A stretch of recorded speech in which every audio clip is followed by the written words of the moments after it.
Добар ден на сите. Најпрво да се заблагодарам за интересот, што туку завршивме со средбата со еврокомесарот Оливер Вархеј. Разговаравме за европската перспектива на нашата Македонија.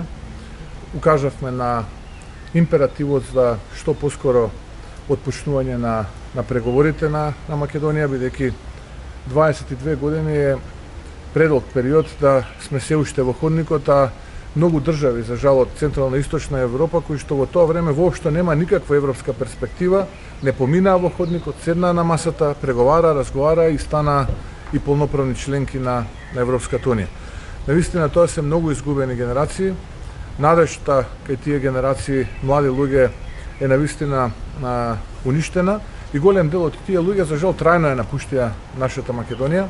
Меѓу нив се и голем број на мои студенти кои што веднаш после дипломирањето, поради немањето, барем според нив, перспектива во нивната држава, тие одлучуваат да ја напуштат. Македонија направи многу работи во минатото за Европа, за европските вредности, ги потврди тие европски вредности, покрај тоа што ние внатрешно имаме многу проблеми. Имаме висока корупција, има голем степен на криминал. Слаба економија, можеби најслаба у овие 5 години од сите други балкански држави и уште многу други проблеми во образованието, во здравството и така натаму. Но тоа според луѓето во Брисел не е критериум за отпочнување на преговорите. Ако го гледате извештајот на Европската комисија, ќе видите дека ние веќе 14 години добиваме позитивна препорака за отпочнување на преговори. Во меѓувреме се потпиша оној преспански договор, срамен. Во меѓувреме се бара од нас да се откажеме од нашиот идентитет, од тоа да сме македонци кои што го имаат својот мајчин македонски јазик, од нашето културно наследство, да се откажеме од нашите дедовци, од нашите прадедовци, да се откажеме од нашата историја, да се откажеме од нашите корења. Тоа не се европски вредности. Ние сакаме да зборуваме за иднина, ние сакаме да зборуваме за перспектива, ние сакаме да зборуваме за отворени граници, за млади кои што ќе имаат сериозна мрежа на познанства, за нови инвестиции, за силна економија, за борба против криминалот и корупцијата безмилосна. Тоа е она кое што е наша цел и тоа е она за кое што ВМРО-ДПМН денеска се бори. Така што ова е последен момент сега на самитот во јуни, на 22, 23, 24, за 2 недели од денеска, да покажат европски вредности, европските лидери да го убедат според она кое што денеска го добивам како информација, можеби и поранешниот, но се уште актуелен премиер на Бугарија, да направи чекор назад и да дозволи Македонија конечно да ги почне преговорите. Тоа го заслужуваат овие македонци во државата, тоа го заслужуваат граѓаните на Македонија и само така можеме да зборуваме за вредности, само така можеме да зборуваме перспектива. Во спротивно, јас навистина жалам, но дополнително ќе биде нарушен кредибилитетот на Европската унија и тоа ќе доведе до дополнително, би рекол, разочарување кај граѓаните во нашата Македонија. Да го искоментирате пресудата за случајот Талер? Па да, денеска добивме првостепената пресуда. Ова партизирано, октрирано судство и обвинителство решило да го суди ВМРО-ДПМН, меѓутоа тоа не го суди ВМРО-ДПМН, туку го суди македонскиот народ и ја суди Македонија. ВМРО-ДПМН поминало многу премрежја во овие 30 години, а ВМРО поминало многу премрежја во овие децении, така и ова ќе го поминеме. Имотот не е ВМРО-ДПМН, имотот не е ВМРО, туку народот е ВМРО. Уште еднашка се покажа дека ВМРО-ДПМН е единствената пречка за разнебитување на македонскиот идентитет, на македонската држава од овие, би рекол, октрирани и партизирани суди на СДСМ и ДУИ и обвинители, се разбира. Ние ќе продолжиме да ја бараме правдата, ќе се бориме, нема да се повлечеме. Ако некој мисли дека ВМРО-ДПМН оваа пресуда ќе го бесхрабри, се лаже. Ова само дополнително ќе не мотивира да дојдеме до правдата и нашата борба да ја ослободиме Македонија од овие криминални политичари, да го ослободиме обвинителството и судството од закани, притисоци, од стеги ќе продолжи.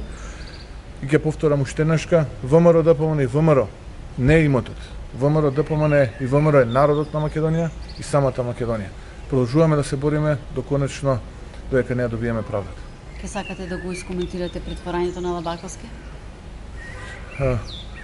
Па тоа е како да кажам резултат или реакција на политиките на оваа криминална и анационална влада.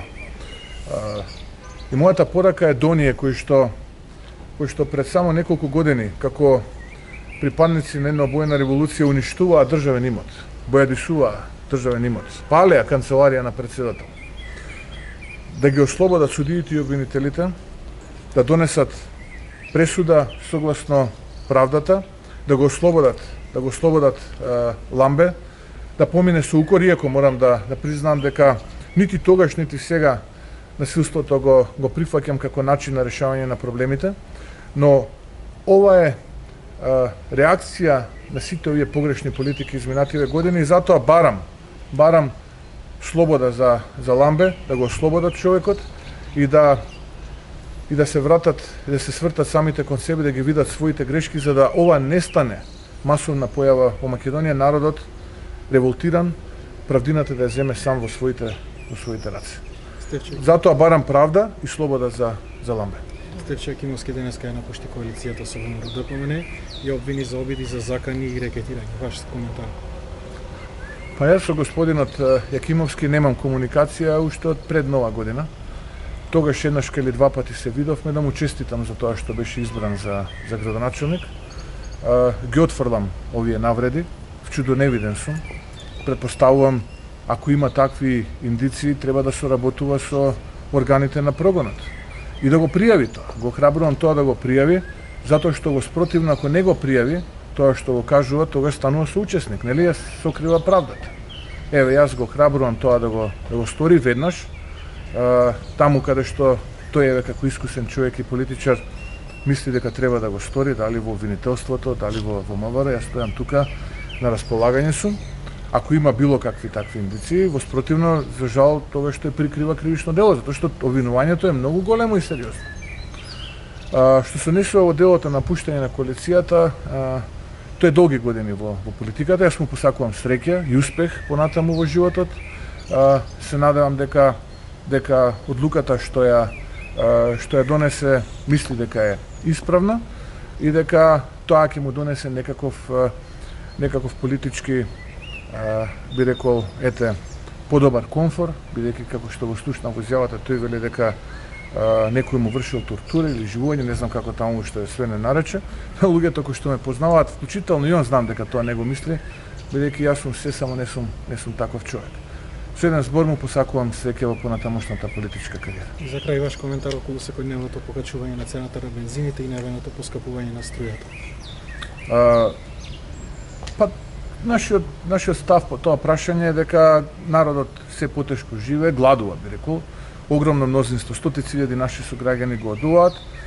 На ова предупредувавме подолг период, за жал, од страна на оваа криминална и неодговорна влада немаше никакви сериозни, вистински мерки за да се спречи се тоа. Поднесувавме и закони во парламентот за намалување на акцизата, даноците и така натаму, но сето тоа беше одбивано од страна на оваа самобендисана влада, која што за да политички покаже некакви мускули, удира директно по стандардот на граѓаните и затоа јас реков, еве, дајте ги вие тие предлози, нека потекнат од владата, таа нека ги намали даноците, таа нека намали акцизата и таа нека профитира, ако мисли дека на тој начин ќе профитира, ние ќе ги поддржиме безусловно во парламентот. Така што, еве, очекувам одговорност, очекувам зрелост од страна на владата, да седнеме заедно, да ги поддржиме овие закони со кои што практично ќе се подобри квалитетот на живот на нашите сограѓани.